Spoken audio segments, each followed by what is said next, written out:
آپ کا جسم کتنا بڑا ٹیکنالوجی کا شاہکار ہے، آپ نے کبھی سوچا ہی نہیں۔ آپ کے جسم کا ایک انٹرنل طور پر، اندرونی طور پر ایک کتنا سٹرونگ قسم کا کمیونیکیشن سسٹم اللہ تعالیٰ نے پیدا کیا، آپ نے کبھی اس بات پر سوچا ہی نہیں۔ یہاں پر ہاتھ پر ایک لمحے کے لیے اگر کوئی گرم چیز لگتی ہے تو کتنی دیر میں یہ ٹرانسمیشن ہمارے دماغ تک پہنچتی ہے، اور دماغ اس چیز پر ہمارے ہاتھ کو واپس آرڈر بھی دیتا ہے کہ ہاں اس کو چھوڑ دو۔ ہم اس کو چھوڑ دیتے ہیں، یہ گنتی کے سوائے چند لمحوں کے اور کچھ بھی نہیں۔ مگر ہم نے تو اس کو ٹیکنالوجی سمجھا نہیں، یہ ہماری بہت بڑی بدقسمتی ہے۔ یہاں پر ایک انسان ایک باربر اچھے سے بال کاٹے تو وہ اس چیز پر بڑا فخر محسوس کرتا ہے کہ ہاں دیکھیں یہ میں نے بال کاٹے ہیں، کتنے زبردست میں بال کاٹتا ہوں۔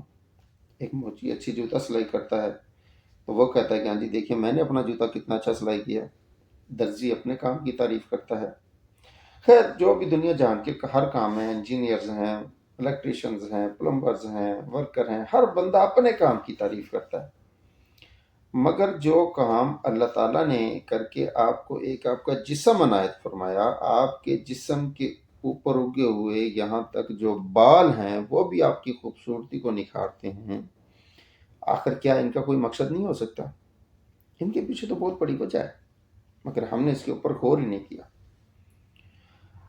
ایک تو کمیونیکیشن سسٹم آپ کے جسم کے اندر انٹرنل طور پر ہے، جبکہ دوسرا آپ کا ایکسٹرنل جو کمیونیکیشن سسٹم ہے وہ ڈائریکٹ اللہ تعالیٰ کے ساتھ ہے۔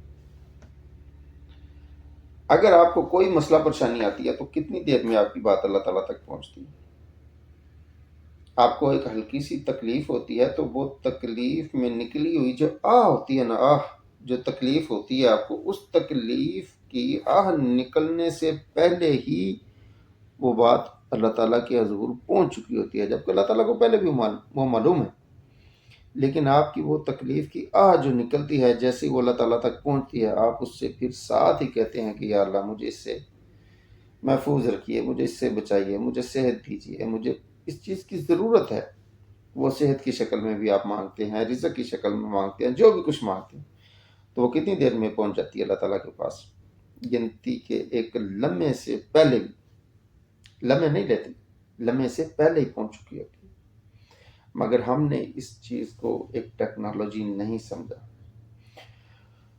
جب ہم نے اس چیز کو ٹیکنالوجی نہیں سمجھا تو پھر ہم قرآن کو کیا سمجھیں گے؟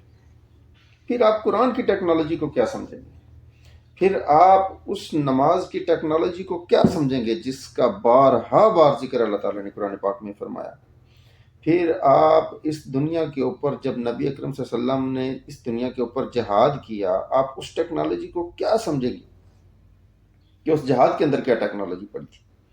پھر آپ کیا سمجھیں گے کہ اس دنیا کے اوپر حکومت کرنے کے لیے آپ کے اندر قربانی کا جذبہ، اثار کا جذبہ، آپ کا ایک دوسرے کے ساتھ سٹرونگ کمیونیکیشن سسٹم، آپ کا ایک دوسرے کے اوپر انتہائی زیادہ اعتماد کرنا، آپ کا ایک دوسرے کے ساتھ کندھے کے ساتھ کندھا ملا کر کھڑے ہونا اور پھر پاؤں کے ساتھ پاؤں ملانا، یہ سب کیا تھا؟